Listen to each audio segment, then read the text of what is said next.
कालच मला नागपूरवरून सावंत नावाच्या एका फॅमिलीचा फोन आलेला होता. त्यांच्या घरामध्ये काहीतरी विचित्र गोष्टी घडत होत्या आणि त्यांनी मला त्याचं इन्व्हेस्टिगेशन करायसाठी तिकडं बोलावलेलं होतं. मी दुपारी 2-2:30 वाजता माझ्या घरातून बाहेर पडलो. जाताना मी माझ्यासोबत मला लागणारं इन्व्हेस्टिगेशनचं सगळं सामान पण घेतलं होतं. सकाळी 9 वाजता मी नागपुरामध्ये पोहोचलो. मला घेण्यासाठी निखिल सावंत स्टँडवर आलेले होते. मी त्यांच्या गाडीमध्ये बसून त्यांच्या घरी गेलो. आता जसं मी त्यांच्या घराच्या कंपाऊंडमध्ये माझं पहिलं पाऊल टाकलं तसं मला त्या घरामध्ये काहीतरी निगेटिव्हिटी जाणवली. तसं पण मी एक पॅरानॉर्मल इन्व्हेस्टिगेटर असल्यामुळं कुठल्याही जागी जर कोणत्याही प्रकारची निगेटिव्ह एनर्जी असेल तर मला त्याचा लगेचच अंदाज यायचा. मी जरा वेळ अंगणात उभं राहून त्या घराचं व्यवस्थित निरीक्षण करायला लागलो. छोटंसंच पण टुमदार घर होतं सावंतांचं. पुन्हा मी त्यांच्या पाठोपाठ त्यांच्या घरामध्ये गेलो. त्यांच्या घरामध्ये फक्त 2च व्यक्ती राहायला होते. एक म्हणजे निखिल सावंत आणि दुसरी व्यक्ती म्हणजे त्यांची बायको तृप्ती. मी आता हॉलमधल्या सोफ्यावर बसलो होतो. तेवढ्यात किचनमधून एक सडपातळ स्त्री माझ्यासाठी पाणी घेऊन आली. साधारणतः 25-26च्या आसपास तिचं वय असावं. तिचा चेहरा एकदमच निस्तेज दिसत होता. तिच्या चालण्या बोलण्यावरून ती आजारी असल्यासारखी वाटत होती. डोळ्याच्या बाजूची वर्तुळं काळी पडलेली होती. डोळे खोल गेलेले होते. पुन्हा आमचं चहा पाणी नाश्ता वगैरे झाल्यानंतर आम्ही पुन्हा हॉलमध्येच केस संदर्भात चर्चा करण्यासाठी बसलो आणि मीच विषयाला सुरुवात करण्यासाठी त्या दोघांना विचारलं, सांगा निखिल साहेब, मी तुमची कशी मदत करू शकतो? तसं निखिलनं एकदा तृप्तीकडे बघितलं आणि खाकरत त्यांनी बोलायला सुरुवात केली. ते म्हणाले, सर, माझ्या घरामध्ये खूपच विचित्र घटना घडायला लागल्यात. खरं तर माझा भूताकेतांवर वगैरे अजिबात विश्वास नाही, पण काल मला जो प्रसंग अनुभवाला आला त्यानंतर मात्र माझे डोळे उघडे ते उघडेच राहिले. तसं मी निखिलकडे बघत त्यांना विचारलं, काय घडलं होतं काल? तसं ते म्हणाले, काल काय घडलं होतं ते तुम्हाला मी सांगतोच, पण त्याच्या आधी जवळजवळ 1 महिना झालं आमच्या घरामध्ये बऱ्याच गोष्टी घडलेल्या आहेत आणि त्या मला कालच माहिती पडल्या. त्या गोष्टी पहिल्यांदा तुम्ही ऐकल्या तर बरं होईल. असं म्हणून निखिलने तृप्तीकडे बघितलं आणि निखिल तृप्तीला म्हणाले, तृप्ती, साहेबांना सगळं पहिल्यापासून सांग. तसं तृप्ती थोडीशी चाचपडत मला सगळं सांगायला लागली. ती म्हणाली, साहेब, 2च महिने झाले आमच्या घरामध्ये एक खूपच वाईट घटना घडून गेली. माझी एकुलती एक 5 वर्षाची मुलगी अचानक एका आजारामध्ये तिचा मृत्यू झाला. तिचं नाव स्वीटी. आमच्या दोघांचं तिच्यावर खूपच प्रेम होतं, कारण किती जरी केलं तरी ती आमची एकुलती एक मुलगी होती. पण तिचं असं अचानकपणे आम्हाला सोडून जाणं हे आमच्यासाठी खूपच धक्कादायक होतं. निखिल पुरुष असल्यामुळं ते कसे तरी सावरले, पण माझं शेवटी एका आईचं काळीज. माझं मन हे मानायलाच तयार नव्हतं की स्वीटी मला सोडून गेली. पण कसं तरी मी माझ्या मनाची समजूत घातली आणि हे सगळं सत्य मी ॲक्सेप्ट केलं.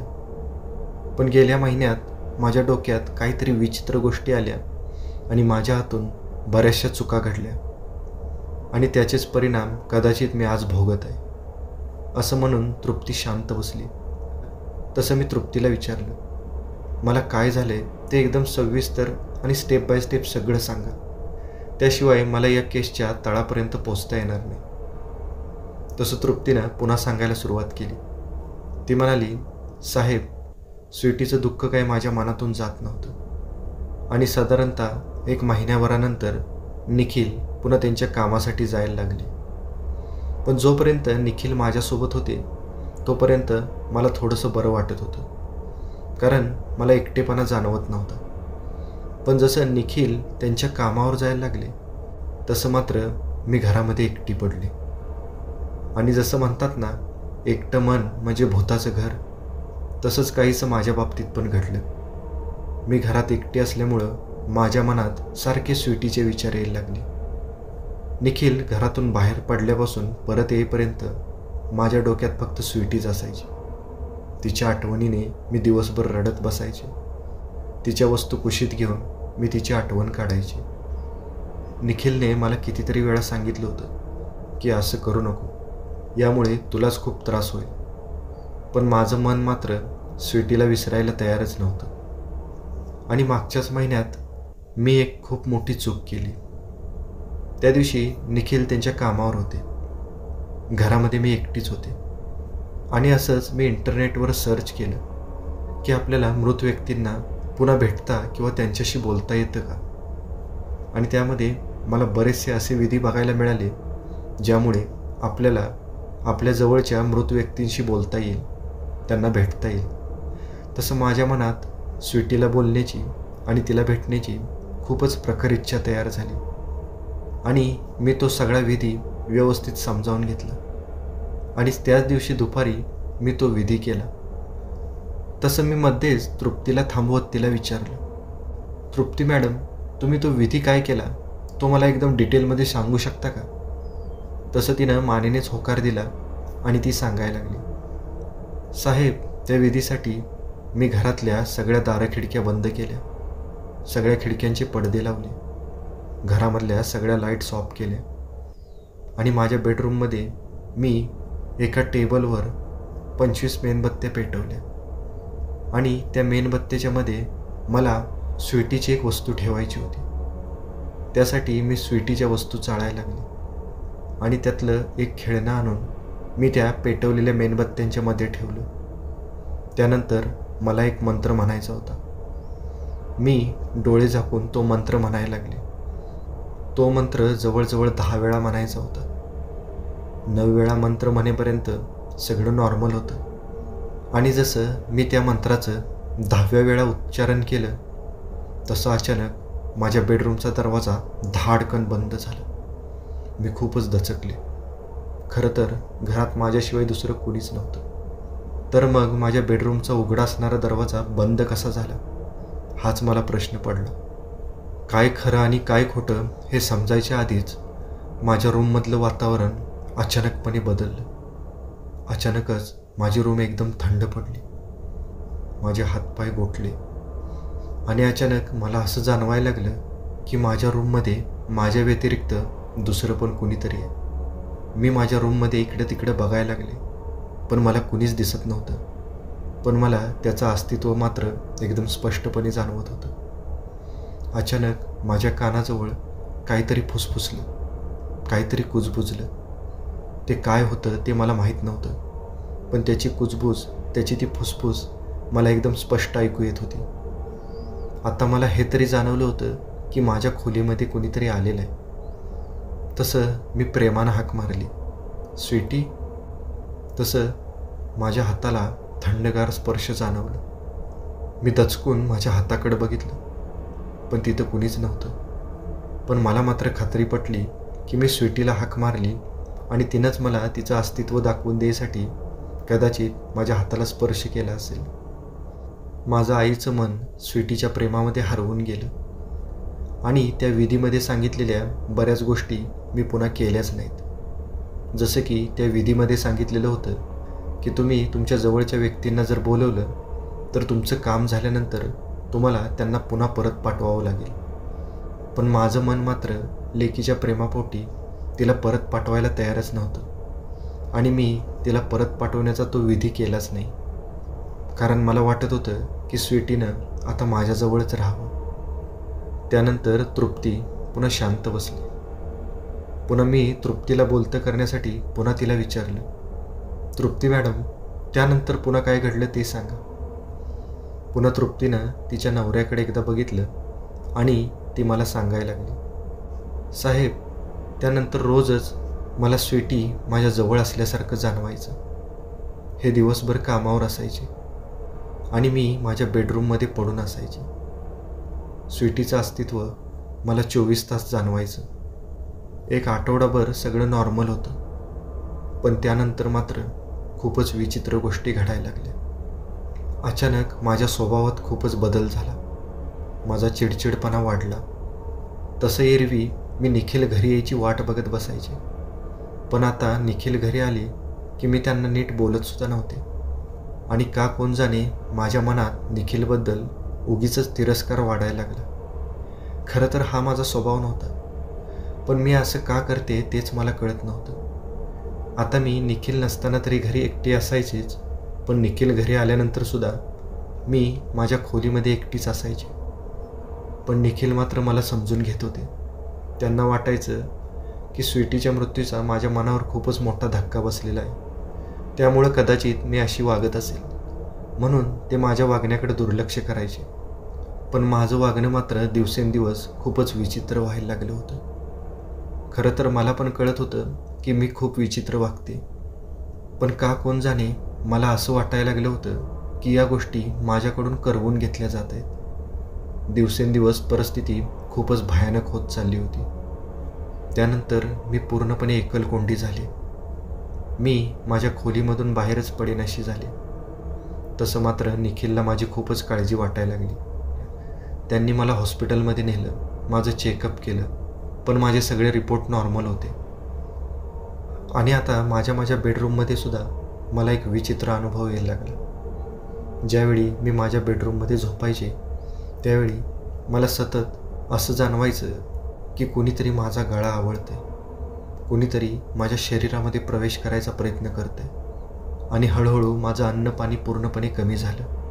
माझी तब्येत खालावत गेली. माझं वजन 20 किलो कमी झालं. मला अशक्तपणा आला. आणि आता मला रात्रभर माझ्या कानाजवळ कुणीतरी काहीतरी फुसफुसतंय किंवा कुणीतरी काहीतरी बोलतंय असं जाणवायला लागलं.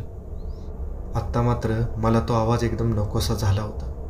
मी किती प्रयत्न केला तरी माझ्या कानाजवळ होणारी ती फुसफुसाट काही केल्या बंद होत नव्हती. आता ही सगळी गोष्ट मी निखिलला पण सांगू शकत नव्हते, कारण मी ज्या गोष्टी केल्या होत्या त्या निखिलपासून लपवून केलेल्या होत्या. पण आता कालचाच प्रसंग. काल मी माझ्या बेडरूममध्ये झोपले होते आणि अचानक रात्री 1-1:30 वाजता मला जाग आली, कारण माझा बेड कोणीतरी जोरात ढकलला होता. त्यामुळे मी एकदम दचकून जागी झाले आणि मी उठून बेडच्या उजव्या बाजूला माझे पाय सोडून उठून गादीवर बसले. तसं मला असं जाणवलं की माझ्या मागं कोणीतरी उभं आहे. मी झटकन मानेला इसका देऊन मागं वळून बघितलं. तसं मागचं दृश्य बघून माझ्या पायाखालची जमीनच सरकली. माझ्या मागं एक काळी धुरासारखी आकृती उभी होती. खूपच भयानक रूप होतं तिचं. डोळे एकदम लाल भडक, केस एकदम विस्कटलेले. तिचे ते विस्तवासारखे लाल भडक डोळे बघून माझ्या काळजाचा थरकाप उडाला. माझं शरीर भीतीनं गोठून गेलं. मी बसल्या जागी लटलट कापायला लागले आणि ती आकृती बघून मी एवढी घाबरले की मी खूप मोठ्याने किंचाळले. आता माझं ते किंचाळणं ऐकून निखिल पळतच माझ्या बेडरूमजवळ आले आणि ते धाडकन बेडरूमचा दरवाजा उघडून आतमध्ये आले. तशी ती काळी आकृती सरसर भिंतीवरून चढत वरच्या छतामध्ये कुठंतरी गायब झाली. मी डोळे विस्पारून तिकडंच बघत होते. निखिल माझ्याजवळ आले आणि ते मला जोरजोराने हलवायला लागले. मला भानावर आणायचा प्रयत्न करायला लागले. भीतीनं मला दातखिळी बसली होती. मी डोळे विस्फारून एकसारखी छताकडेच बघत होते. तेवढ्यात मला छताजवळ काळं धुरासारखं काहीतरी जमा व्हायला लागल्यासारखं दिसलं. ते बघून मी पुन्हा एकदा घाबरले आणि आता ती काळी आकृती धुरासारखी आरपार खालच्या बाजूला आली आणि माझ्याकडं आणि निखिलकडं बघायला लागली. निखिलचं लक्ष माझ्याकडं होतं, पण माझी नजर मात्र त्या आकृतीकडे होती. तसं निखिलला जाणवलं की मी एकसारखी छताकडे बघते आणि निखिलने जसं वर वळून बघितलं तसं निखिलला पण ती काळी आकृती दिसली. निखिल पण वेड्यासारखे किंचाळायला लागले. आमच्या दोघांची अवस्था खूपच विचित्र झाली होती आणि आम्ही 5च मिनिटात त्या घरातून बाहेर पडलो. पुन्हा निखिल मला त्यांच्या एका मित्राच्या घरी घेऊन गेले आणि त्यांच्या मित्रांनीच आम्हाला तुमच्याबद्दल सांगितलं, म्हणून आम्ही काल तुम्हाला फोन करून बोलावून घेतलं. असं म्हणून तृप्ती थांबली. पण त्यानंतर निखिल मला विचारायला लागले. ते म्हणाले, साहेब, हे सगळं काय आहे? माझा भूताकेतांवर अजिबात विश्वास नव्हता, पण काल मी ती भयानक आकृती माझ्या डोळ्यांनी बघितलं. मला मान्य आहे की तृप्तीनं चूक केली. तिनं आमच्या मृत मुलीला बोलावून घेतलं, पण आमची स्वीटी आमच्याशी असं का वागेल? प्लीज आता तुम्हीच आम्हाला काहीतरी मदत करा. मी आता ही सगळी केस एकदम व्यवस्थित समजावून घेतली होती. एक 5 मिनटं मी शांत बसलो आणि मी त्या दोघांशी बोलायला सुरुवात केली. मी म्हणालो, तृप्ती मॅडम आणि निखिल, आता मी काय म्हणतोय ते एकदम तुम्ही नीट ऐका. पहिला मुद्दा म्हणजे तृप्ती मॅडमने जो विधी केला तो विधी एखाद्या एक्सपर्टच्या देखरेखीखालीच केला पाहिजे. तो त्यांनी एकटीनं केला आणि त्यात त्यांनी एक चूक केली की त्यांनी तो विधी झाल्यानंतर स्वीटीच्या आत्म्याला परत पाठवलं नाही. तिला या जगामध्येच ठेवून घेतलं, जे निसर्गाच्या नियमाच्या एकदम विरुद्ध आहे. आणि दुसरी गोष्ट म्हणजे आपण बऱ्याच वेळा असे विधी करून आपल्या जवळच्या व्यक्तींच्या आत्म्याला बोलवण्याचा प्रयत्न करतो, पण बऱ्याच वेळा असं होतंच असं नाही.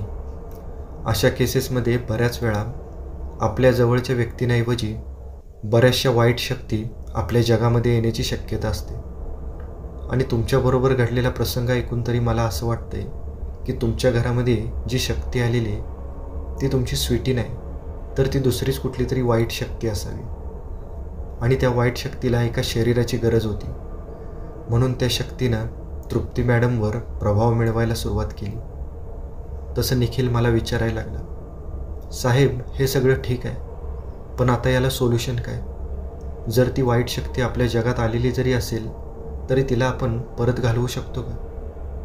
तसं मी निखिलला म्हणालो, नक्कीच आपण त्या शक्तीला परत घालवू शकतो, पण त्यासाठी तुम्ही ज्या माध्यमातून त्या शक्तीला या जगामध्ये बोलवलं आहे त्याच माध्यमातून आपल्याला तिला परत घालवता येऊ शकतं. फॉर एक्झाम्पल, तृप्ती मॅडमनी स्वीटीला बोलवण्यासाठी स्वीटीच्या एका खेळण्याचा वापर केला होता ना, तसं तृप्तीनं होकारार्थी मान हलवली.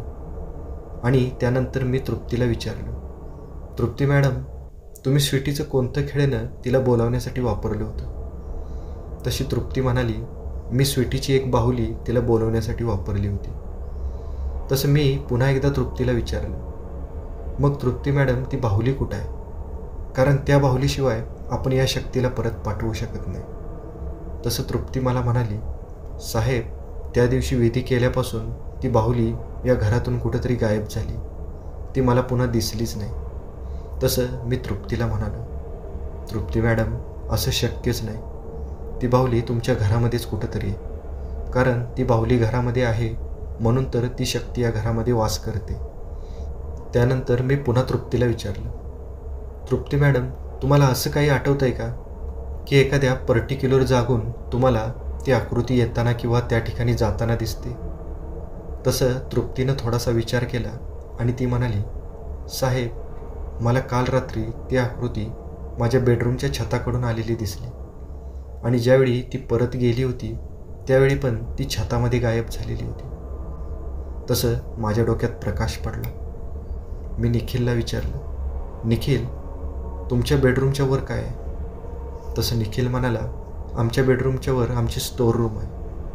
मी पटकन माझ्या बॅगमधला EMF डिटेक्टर बाहेर काढला आणि मी पटकन वरच्या मजल्याच्या दिशेने पळायला लागलो. माझ्या पाठोपाठ तृप्ती आणि निखिल हे दोघं पण होते. आता वरच्या मजल्यावर गेल्यानंतर जिन्याच्या उजव्या बाजूला स्टोअर रूम होती. मी त्या स्टोअर रूमची कडी उघडली आणि त्या स्टोअर रूममध्ये प्रवेश केला आणि माझ्या हातातला EMF डिटेक्टर मी ऑन केला. तसं त्या यंत्राने बऱ्याचशा फ्रिक्वेन्सी दाखवल्या. खूपच जास्त प्रमाणात फ्रिक्वेन्सी त्या रूममध्ये प्रेझेंट होत्या.